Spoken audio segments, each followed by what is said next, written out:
ಬೆಳಗಾವಿ ಮೂಲದ MBBS ವಿದ್ಯಾರ್ಥಿನಿಯನ್ನ ಮಹಾರಾಷ್ಟ್ರದ ಸಾಂಗ್ಲಿಯಲ್ಲಿ gang rape ಮಾಡಲಾಗಿರುತ್ತೆ.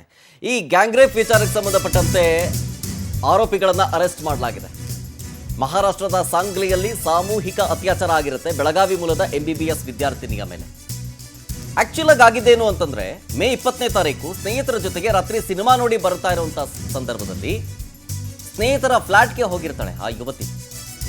ಆಗ ಆ ಯುವತಿಗೆ ಜ್ಯೂಸ್ನಲ್ಲಿ ನಿದ್ರೆ ಮಾತ್ರೆಯನ್ನು ಹಾಕಿ ಆಮೇಲೆ ರೇಪ್ ಮಾಡಲಾಗಿದೆ ಅನ್ನೋ ಆರೋಪ.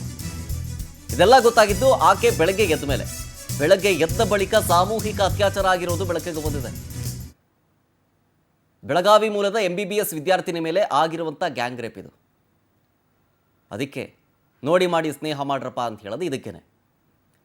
ರಾತ್ರಿ ಸಿನಿಮಾ ನೋಡಿಕೊಂಡು ವಾಪಸ್ ಹೋಗುವಂಥ ಸಂದರ್ಭದಲ್ಲಿ ಏನೋ ಲೇಟ್ ಆಯಿತು ಅಂಥೇಳಿ ಫ್ರೆಂಡ್ಸ್ ಜೊತೆಗೆ ಏನೋ ಅವರು ಫ್ಲ್ಯಾಟ್ಗೆ ಹೋಗೋದ್ರಂತೆ. ಫ್ಲ್ಯಾಟ್ಗೆ ಹೋದಾಗ ಜ್ಯೂಸ್ನಲ್ಲಿ ಏನೋ ನಿದ್ದೆ ಮಾತ್ರೆ ಬರೋ ಥರ ಏನೋ ಮತ್ತು ಬರೋಂಥ ಒಂದು ಟ್ಯಾಬ್ಲೆಟನ್ನು ಬೆರೆಸಿ ಹಿಂಗೆ ಮಾಡಿಬಿಟ್ಟಿದ್ದಾರೆ. ಸಾಂಗ್ಲಿಯ ವಿಶ್ರಾಮ್ ಬಾಗ್ ಠಾಣೆಯಲ್ಲಿ ಕಂಪ್ಲೇಂಟ್ ಕೊಡ್ತಾರೆ ಈ ಯುವತಿ. ಪ್ರಕರಣ ದಾಖಲಿಸಿಕೊಂಡು ಈಗ 3 ಜನನ ಅರೆಸ್ಟ್ ಮಾಡಿದ್ದಾರೆ ಪೊಲೀಸರು. ಸೊಲ್ಲಾಪುರದ ವಿನಯ್ ಪಾಟೀಲ್, ಪುಣೆಯ ಸರ್ವಜ್ಞ ಗಾಯಕ್ವಾಡ್, ಸಾಂಗ್ಲಿಯ ತನ್ಮಯ್ ಪಡ್ನೇಕರ್ನನ್ನ ಪೊಲೀಸರು ಅರೆಸ್ಟ್ ಮಾಡಿದ್ದಾರೆ.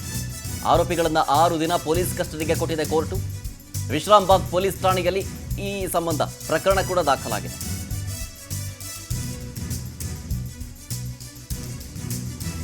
ಇದೆಲ್ಲವೂ ಆಗಿದ್ದು ಮೇ 20ನೇ ತಾರೀಕು, ಅಂದರೆ 4 ದಿನಗಳ ಹಿಂದೆಯಷ್ಟೇ ಆಗಿದ್ದಿದ್ದು. ಆ ಯುವತಿ ಅಂದರೆ ಬೆಳಗಾವಿ ಮೂಲದ MBBS ವಿದ್ಯಾರ್ಥಿನಿ ಅಲ್ಲಿ ಓದಕ್ಕೆ ಅಂತ ಹೋಗಿರ್ತಾರೆ.